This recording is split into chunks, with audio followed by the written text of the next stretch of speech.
কোনো বউ তার সাথে 1 মাস সংসার করে নাই, সে প্রত্যেকটা বউয়ের সাথে এই অত্যাচারটা করছে। সেটা হচ্ছে তোমার বিয়ের যে 2 দিন 3 দিন যায়, 2-3 দিন পর তাকে তালাবন্দি করে রাখে এবং তার সাথে অনেক খারাপ আচরণ করে, মারধর করে, অত্যাচার করে প্রচুরভাবে, অযথা সন্দেহ করে সেই মেয়েদের অত্যাচার করে। এক ক্ষেত্রে মেয়েগুলো দেখি মানে নিজে থেকে চলে গেছে। তারপরে যখন আমি 2-3টা ডিভোর্সের কাগজ পাইছি, 2টা মামলার কাগজ পাইছি, এগুলো দেখে আমি বলছিলাম, জিজ্ঞাসা করলাম যে জিটিমিটির কাগজপাতি। তো আমি জিজ্ঞাসা করলাম এগুলো কি, তখন ও আমাকে বলতেছে যে আসলে আমি একটা বিয়ে করছিলাম, ঠিক আছে, একটা বিয়ে করছি অনুষ্ঠান করে, ফ্যামিলি থেকে ধুমধাম করে আমি পছন্দ করছিলাম। তো বিয়ে করছি, বিয়ে করার পরে দেখা যায় ওই মেয়েটা একটা ছেলের সাথে রিলেশন ছিল, তাই মেয়েটারে আমি ডিভোর্স দিয়ে দিছি। তো একটারে যখন রিলেশন ছিল ডিভোর্স দিয়ে দিছো, তাহলে আর 5টা কী করছে? হেডিরও কি আর অন্যজনের সাথে রিলেশন ছিল? তো তারপরে কিছু আশেপাশে যখন আমার তো ঘরে থেকে বেরোতে দিত না, সবসময় গ্রিলে তালা মারে রাখতো, গেটের সাথে গ্রিল করা ছিল। তখন একদিন আমি বাসার এক ভাড়াটিয়াকে জিজ্ঞাসা করলাম আসলে এই ঘটনাটা কি, আমাকে বলো তো। তো তখন বলতেছে যে আসলে ভাবি শুনেন, ও প্রত্যেকটা মেয়ের সাথে হাইস্টে গেলে 1-2 মাস মানে সংসার করে, তারপর মেয়েদের সাথে বাড়ির থেকে নিয়ে আসার পরে মারধর করে, অত্যাচার করে, কিন্তু তাকে দেখলে কি বোঝাই যায় না যে এরকম লোক এরকম কাজ করে। আসলে সে সিগারেট খাইতো না, ফ্যামিলিতে খুব ভদ্র ছেলে, কখনো সিগারেট খায় না, কিন্তু সিগারেটের বড়গুলো খায়, যেটা কেউ বুঝতেও পারে না। আর এমনভাবে মানুষের সাথে মিশে এমন অভিনয় করে যে কখনো সে বোঝাই যায় না যে এরকম মানুষ এরকম একটা অভিনয় করতে পারে। তো সেই ক্ষেত্রে ওটা যখন আমি জিজ্ঞাসা করি, ও আমার কোনো কথার উত্তর দেয় না। একদিন হঠাৎ করে রাতে 1টা বাজে ওর মোবাইলে একটা ফোন আসার পরে আমি রিসিভ করি। রিসিভ করে ও ফোনটা রাইখা বাহিরে দোকানে গেছে। পরে আমি রিসিভ করে কানে ধরছি, আমি কথা বলি নাই, কানে ধরার পরে দেখি একটা মেয়ে ফোন করছে। আসসালামু আলাইকুম, আমি বৃষ্টিমণি, আমি আসছি ঢাকা থেকে। আসলে আমি আপনাদের মাঝে আমার জীবনের কিছু গল্প নিয়ে আসছি। জীবনের গল্প বলতে আমি আসলে একটা ছেলেকে সম্পর্ক করেছিলাম।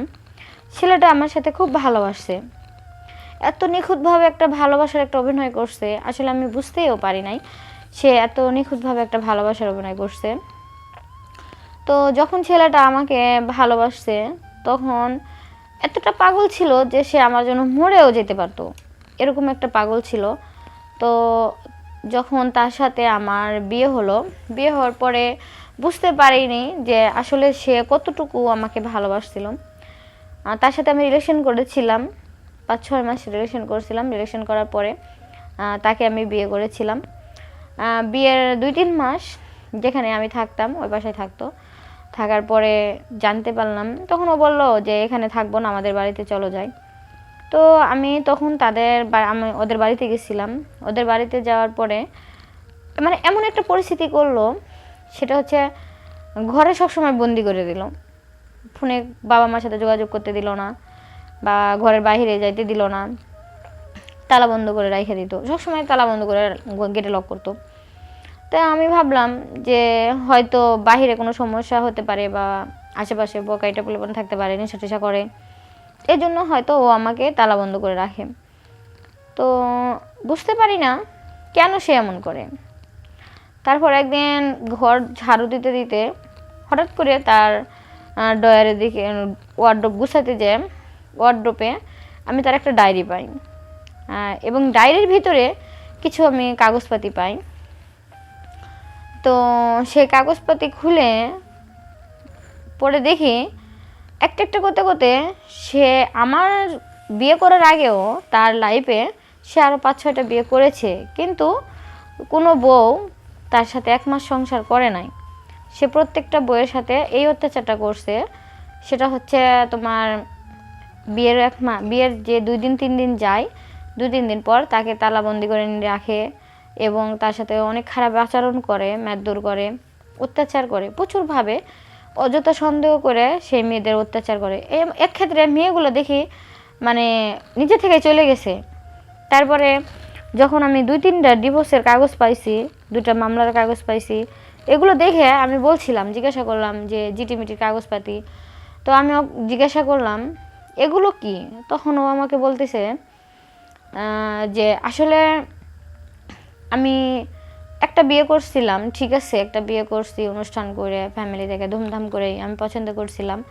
তো বিয়ে করছি, বিয়ে করার পরে দেখা যায় ওই মেয়েটা একটা ছেলের সাথে রিলেশন ছিল, তাই মেয়েটারে আমি ডিভোর্স দিয়ে দিছি। তো একটারে যখন রিলেশন ছিল ডিভোর্স দিয়ে দিছো, তাহলে আর পাঁচটা কি করছে? হেডিরও কি আর অন্যজনের সাথে রিলেশন ছিল? তো তারপরে কিছু আশেপাশে যখন আমার তো ঘরে থেকে বেরোতে দিত না, সবসময় গ্রিলে তালা মারে রাখতো, গেটের সাথে গ্রিল করা ছিল। তখন একদিন আমি বাসার এক ভাড়াটিয়াকে জিজ্ঞাসা করলাম, আসলে এই ঘটনাটা কি, আমাকে বলো তো। তো তখন বলতেছে যে আসলে ভাবি শুনেন, ও প্রত্যেকটা মেয়ের সাথে হাইস্টে গেলে 1-2 মাস মানে সংসার করে, তারপর মেয়েদের সাথে বাড়ির থেকে নিয়ে আসার পরে মারধর করে, অত্যাচার করে, কিন্তু তাকে দেখলে কেউ বোঝাই যায় না যে এরকম লোক এরকম কাজ করে। আসলে সে সিগারেট খাইতো না, ফ্যামিলিতে খুব ভদ্র ছেলে, কখনো সিগারেট খায় না, কিন্তু সিগারেটের বড়গুলো খায়, যেটা কেউ বুঝতেও পারে না। আর এমনভাবে মানুষের সাথে মিশে এমন অভিনয় করে যে কখনো সে বোঝাই যায় না যে এরকম মানুষ এরকম একটা অভিনয় করতে পারে। তো সেই ক্ষেত্রে ওটা যখন আমি জিজ্ঞাসা করি, ও আমার কোনো কথার উত্তর দেয় না। একদিন হঠাৎ করে রাতে 1টা বাজে ওর মোবাইলে একটা ফোন আসার পরে আমি রিসিভ করি। রিসিভ করে ও ফোনটা রাইখা বাহিরে দোকানে গেছে। পরে আমি রিসিভ করে কানে ধরছি, আমি কথা বলি নাই, কানে ধরার পরে দেখি একটা মেয়ে ফোন করছে। পরে আমি জিজ্ঞাসা করি নাই মেয়েটারে, মেয়েটা অনেক অনেক কথা বললো, আমি খালি কান দিয়ে শুনলাম যে ও মনে করছে যে ফোনটা ওই রিসিভ করছে। তারপরে খালি আমি একটা কথা বলছি মেয়েটাকে যে কে তুমি? পরে বলছে যে আপনি কে? তখন আমি বলছি আমি ওর ওয়াইফ। তখন বলতেছে ও বিয়ে করেছে? আমি কই না, বিয়ে করবে। রাতের 1টা বাজে একটা মেয়ে মানুষকে ফোন দিলে তুমি বুঝো না কে থাকে? তখন ও বলতেছে যে আপু আসলে ও যেখানে জব নিয়েছিল 2-3 দিন ডিউটি করছে, ওখান থেকে আমি বলতেছি। তো ও তো বলছে ও নাকি কোনো ছেলের সাথে মেয়ের সাথে রিলেশন নাই, আমারে বলে যে আমি ছেলেটা কখনো কারোর সাথে রিলেশন করি নাই। আমি বলছি ঠিক আছে। তারপরে এই ফোনটা রিসিভ করার কারণে ও আমারে বাসায় আসার পরে খুব অনেক অত্যাচার করলো, মারধর করলো, এমনভাবে আঘাত করছে শরীরে, মানে বলার বাহিরে। তো সেক্ষেত্রে মানে আসলে কি, যে গাছ ভালো হলে ফল ভালো হয়, আর যদি গাছ ভালো না হয় তাহলে ফলও ভালো হয় না। তো ওদের লাইফে এমনটাই আছে, কারণ তার বাবা ছিল একজন জুয়াখোর, নেশাখোর ছিল, নেশা করতো, মানে জুয়া খেলতো। জুয়া খেলে যারা তার ছেলে মেয়েরা কিন্তু অনেকের ভালো হয়, অনেকের কিন্তু সেই ক্যারেটেই যায়। তার মা একজন খারাপ মহিলা ছিল, আসলে মা জাতিকে কখনো বলতে নাই, তারপরও বলি তার মা একজন খারাপ মহিলা ছিল। তার মা টঙ্গিতে থাকতো দেখাই এরকম পোলা একটা জন্ম দিতে পারছে। আর একটা পোলা যখন 5-6টা বিয়ে করে, তো তার ফ্যামিলি যদি কিছু না বলে, সেই পোলা পানে কিন্তু সাহস পেয়ে যায়। তো তার ফ্যামিলি তাকে পুরোটাই সাপোর্ট করছে, কেন করছে? শুধু টাকা পয়সার নেশায়। একটা করে মেয়ে আসে, আসার পরে তার গলার হাতের কানের মোবাইল যা থাকে সব কিছু রাইখে দেয়, বাড়িতে ঠেট দিয়ে টাকা নেয় 50-60 হাজার, নেওয়ার পরে সেই মেয়ের অত্যাচার করলো, মেয়ে তো এমনিই চলে যাইব। পরে এরকম করে অনেক অত্যাচার করলো, তো আমার ক্ষেত্রে এমনই করছে। তো তারপর আমি তার বাড়ি থেকে এক কথায় আমিও বলে চলে আসছিলাম যে এমনভাবে মারধর করে আমি থাকতে পারি না ওই জায়গায়। পুরো 4-5টা মাস থাকার পরে খুব অত্যাচার করলো, খুব মানে অনেক ইয়ে করলো। যে ব্যক্তি মানে কি বলবো, কিরা কাটা পর্যন্ত সব কিছু নিয়ে কিরা কাটার পরেও যখন একটা মানুষে এরকম একটা শারীরিক অত্যাচার করে, সেই জায়গায় কিন্তু থাকার কোনো প্রশ্নই আসে না। তো ওর ব্যবসা ছিল এটা, একটা করে মেয়েকে বিয়ে করে একটা করে মেয়ের কাছ থেকে টাকা ইনকাম করে নেওয়া। যেমন মেয়েদের ফ্যামিলিতে ফোন দিয়ে টাকা হাতায় নেবে, মেয়ের কাছে মোবাইল থাকলে বেচে খাইবো, স্বর্ণের যা জিনিস থাকলে আদায় করব। তো এরকম ব্ল্যাকমেল করলে, অত্যাচার করলে একটা মেয়ে তো এমনি চলে যাবো, কারণ একটা মেয়ে সংসার করতে চায়। একজন মেয়ে কখনো তার স্বামী সংসার ছাড়তে চায় না, সে যতই যাই মনে হোক। তো ও আসলে নেশা যে করতো, কেউ বুঝতেই পারতো না যে ও কেমন নেশা করে, এমন পর্যায়ে একটা নেশা করতো। যাই হোক, আমার জীবনে আমি এরকম একটা পরিস্থিতির ভিতরে পড়ে গেছিলাম যে আমি বুঝে উঠতে পারছিলাম না যে একটা ছেলে হয়ে সে 5-6টা বিয়ে কীভাবে করলো। এটা কি তার ব্যবসা ছিল, না এটা সে কোনো কারণে করতো? আসলে কোনো কারণটাও না, আসলে এটা ছিল তার ফ্যামিলির সব কিছু সাপোর্ট ছিল। কারণ তার ফ্যামিলিও জানে যে তার ছেলে একটা মেয়ের সাথে রিলেশন করতেছে, বা একটা মেয়েকে বিয়ে করে বাড়িতে নিয়ে আসতেছে। আসলে নিজের বাড়ি তো থাকে না, থাকে ভাড়াতে। তারপরে মনে করেন সবসময় বলে আমার এটা আছে ওটা আছে, আসলে কোনোটাই না। কেন যে এগুলো চাপা দিয়ে একটা মেয়েকে পাঠাতে পারে, আবার ওই মেয়েটাকে বিয়ে করে নিয়ে সব কিছু হাতাইতে পারে। তারপরে দেখে যখন মেয়েরা যে আসলে কিছুই নাই, তখন অত্যাচার সহ্য, তো সব মেয়েরা তার অত্যাচার সহ্য করবে না। এরকম করতে করতে তাই সে মনে করেন মানুষে বলে যে হাঁস মুরগির ফার্ম দেয়, ও তো মনে করেন বইয়ের ফার্ম দিয়ে লাইছে। কিসের জন্য? যে ওর জীবনে, আমার জীবনে এরকম একটা ঘটনা আমি নিজে দেখলাম যে তার আমি 7 নাম্বার ওয়াইফ, 7 নাম্বার ওয়াইফ হয়ে গেছি। যে তাহলে কি বোঝা যায় এখানে? যে সে এটা তার ব্যবসা, সে আর তার এটা একটা ব্যবসা। তো ও এই কাজটা কেন করে, তার ফ্যামিলি কেন সাপোর্ট করে? তাহলে তার ফ্যামিলি অবশ্যই এগুলোর হাত আছে, যার জন্য টাকা ইনকাম করতে পারে, তাদের তো এটা দিয়েই চলে। তো এরকম পর্যায়ে যদি কোনো একটা মেয়ে পড়ে, সেই মেয়েটা কী করতে পারবে?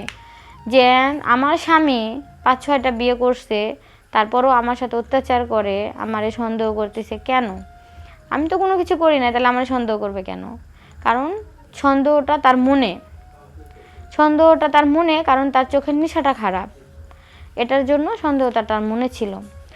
আর মনে থাকার কারণে সে সবাইরে একইটা ভাবতো, কারণ ও নিজে যেমন খারাপ, তো সবাইরে একইটাই ভাবতো যে আমি যেমন, হয়তো আমার যারা আমার যাদের বিয়ে করবো, হ্যাঁ এরাও এমনই হবে। আসলে এটা কিছুই না, ও কোনো কামাই রোজগার করে না, ওর ব্যবসায় এটা একটা করে মেয়েকে বিয়ে করে, তারপরে সেই মেয়েটার দিয়ে টাকা পয়সা নিয়ে 1-8 বছর এমনি করে চলে। একটা ছেলে 3টা বছরে যখন 7টা বিয়ে করেছে, তাহলে বুঝেন তার লাইফে সে আর কত দূর আগাইতে পারে।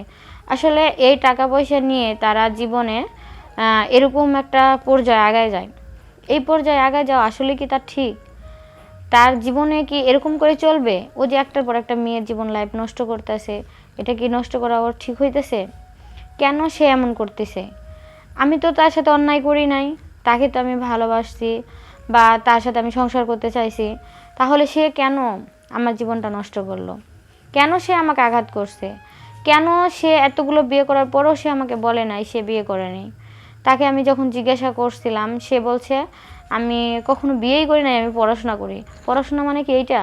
এই সাবজেক্ট নিয়ে কি সে পড়াশোনা করছে যে আমি একটা করে মেয়েকে 2 মাস করে বিয়ে করব, টাকা পয়সা হাতাবো, তারপর টাকা পয়সা খাইয়ে তারপরে তাকে ছাইড়া দিব, মারধর করব, তারপর সে চলে যাবে? এটা মনে হয় তার পড়াশোনার সাবজেক্ট ছিল। আসলে যাদের বাড়িঘর না থাকলেও তাদের কিন্তু দেখবেন, গরিব ঘরের ছেলেদের কিন্তু একটা জিনিস থাকে, সেটা হচ্ছে ভদ্রতা শিক্ষা। ওর ভিতর কোনোটাই ছিল না, না বাড়িঘর নাই, না টাকা পয়সা আছে, কোনোটাই ছিল না। তারপরও তার ফ্যামিলি তাকে একটা সাপোর্ট দিছে। সেটা হচ্ছে ও যতই অন্যায় করে আসছে, কখনো তার ফ্যামিলি তাকে শাসন করতে পারে নাই। কেন পারে নাই? কারণ তার ফ্যামিলি ছিল এরকম, ফ্যামিলি চলতো এই টাকা পয়সার উপর দিয়ে, তার ফ্যামিলি কিভাবে শাসন করবে? কখনোই করতে পারে না। যদি একটা ফ্যামিলি শাসন করতো, একটা ছেলে কখনো 7-8টা বিয়ে করার সাহস পাইতো না, কখনোই পাইতো না।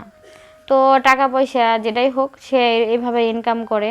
তো আমি আমার লাইফে সবসময় আল্লাহর কাছে আমি ধন্যবাদ দিয়েছি যে আল্লাহ আমার অল্পতেই আমি তার জীবন থেকে সরে আসতে পারছি। আসলে বুঝতে পারি নাই কখনো যে আসলে আমার ফ্যামিলি থেকে বলছিল যে বিয়ে করার আগে সবার ছেলের সম্পর্কে সব কিছু জেনে নাও। তো আমি ভাবছিলাম 5-6 মাস যখন ওর সাথে রিলেশন করলাম, তো এতটা যখন পাগল, সে বিষ খেতে গেল, হাত কাটে, মানে নানান রকমের পরিস্থিতি করে। তো তখন ভেবেছিলাম আসলে মনে হয় ও আমাকে সত্যিই অনেক ভালোবাসে। কিন্তু এটা তো তার প্রত্যেক দিনের একটা নোটিশ ছিল, তার একটা মাসের একটা আইটেম ছিল, এটা প্রত্যেকটা মেয়ের সাথে সে এমন করতো। যাই হোক, আল্লাহকে ধন্যবাদ যে আমি অল্পতে চলে আসছিলাম। বুঝতে পারি নাই যে আসলে ফ্যামিলিটা ওর এরম ছিল, বা যে ছেলেকে আমি ভালোবেসে বিয়ে করেছি সেই ছেলেটাও এমন হতে পারে। এক কথায় মেয়ে নিয়ে ব্যবসা শুরু করে দিছে। মানুষে নানান কিছু নিয়ে ব্যবসা করে, আর সে বিয়ে করে বউ নিয়ে ব্যবসা করে। তো একটা একটা করতে একটা জায়গায় 7টা যখন একটা মানুষে বিয়ে করে, সেই মানুষের কি আর ভালো হতে পারে? যাই হোক, আর কি, আমি যে এতটুকু সময় নিয়ে কষ্ট করে জীবন থেকে ওখান থেকে সরে আসতে পারছি, এমনও হয়তো জানি না সে আরও কার সাথে এত খারাপ ব্যবহার করছে, তারা কিভাবে থাকছে ওখানে 2 মাস। কেউ আমি শুনি নাই কোনো মেয়ে তার সাথে 2 মাসের উপর সংসার করতে পারছে, এতটা মেয়েদের সাথেও খারাপ ব্যবহার করছে। তো যাই করুক, তাই যেখানেই থাক, তারপরেও আমি বলি যেন ভালো থাকুক। কিন্তু আসলে অহংকার মানুষের কিন্তু খুব খারাপ একটা পতন করে। টাকা পয়সা জিনিসটা খারাপ, খুব খারাপ একটা নেশা। যখন কারো পাল্লায় পড়বে, তখন সে বুঝতে পারবে যে আসলে কি হচ্ছে।